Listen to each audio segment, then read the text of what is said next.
I think I'd rather talk to 1 million adults than be put in a classroom in front of 25 fifth graders. I think that what you guys do is absolutely terrifying. Really, really scary. I don't know how you do it, but I'm so glad that there are people like you who do it. I was really inspired and awestruck when I read all of the stories in the book. And I didn't just come away with admiration for teachers. I also came away with a lot of really great life lessons. And I wanted to go over some of the lessons that I learned from Inspiration for Teachers that transcend the classroom. In the case of Alex, who also wrote for our previous teacher's book, Chicken Soup for the Soul Teacher Tales, I learned that Alex, in taking the math to the students instead of trying to take the students to the math the way that it was taught, was innovating and bringing things to people instead of taking them into the old world, and that inspired me to try to do new and different things. Susan Tra's story in the book about Daniel with kidney failure inspired me because it showed me how these inner city kids change their behavior and how anybody can rise to the occasion and find the very best inside himself. Janine's story in the book is about stepping outside her comfort zone and listening to this white person music that she wasn't accustomed to listening to. Joan Baez and Bob Dylan. I haven't even listened to that stuff. But she stepped out of her comfort zone and she discovered a new kind of music, and she obviously continues to step out of her comfort zone over and over and over again. And that's one of my favorite lessons at Chicken Soup for the Soul in general, because we all tend to not want to try new things, and then when we try them, we really like them. Now, Danny's story in the book, when you read it, it's about a very young teacher learning the very effective strategy of using sugar instead of vinegar to change a kid's behavior and to change the mother's behavior as well, which is a lesson I use a lot in business. So thank you, Danny, for that lesson. Megan hasn't been up yet, but her story in the book is about learning to listen to her students and respecting what they can bring to the classroom, the wisdom and experience that her older students brought to a classroom. And it was a story about humility. And it's something that I learn all the time and when I deal with our writers, who are amazing, and they teach me so much. And then Martin Reisert's story in the book is about how everyone makes a difference. Even that weird kid who gets bullied, in his story, that's the kid who made the difference and allowed his classroom to win their Olympics competition.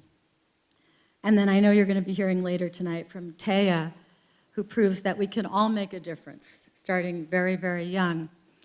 And that's the key point of our book, that teachers do make a difference. And I feel bad for teachers in a way, because you guys plant these seeds and you never get to see the trees that grow from those seeds.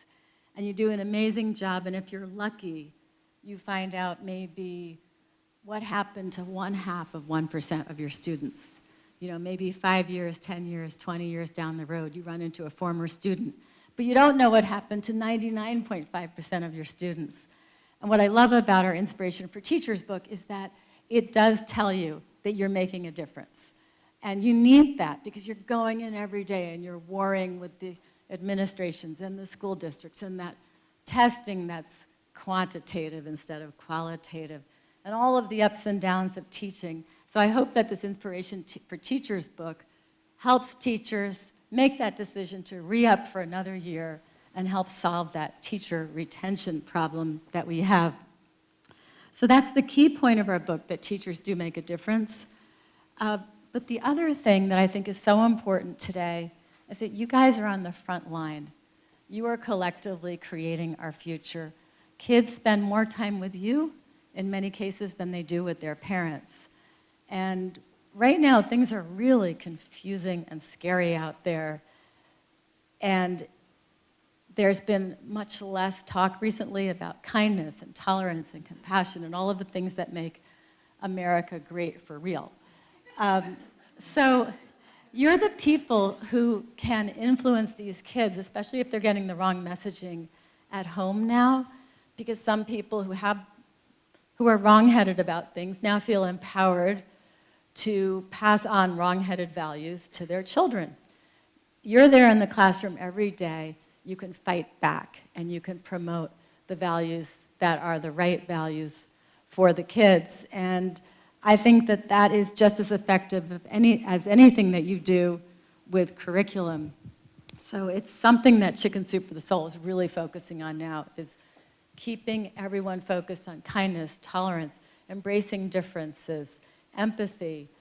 We had a big book about kindness that came out in February that's already in its third printing. We're bringing out another book about Kind America in August. We're really focusing on this a lot. We're fighting back. We are absolutely fighting back. And yeah.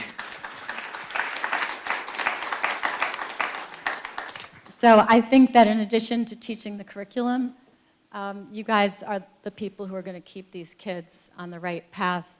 And for Christmas, we gave all of our employees this hat, and I'd like to suggest that you guys are on the front lines of making America kind again.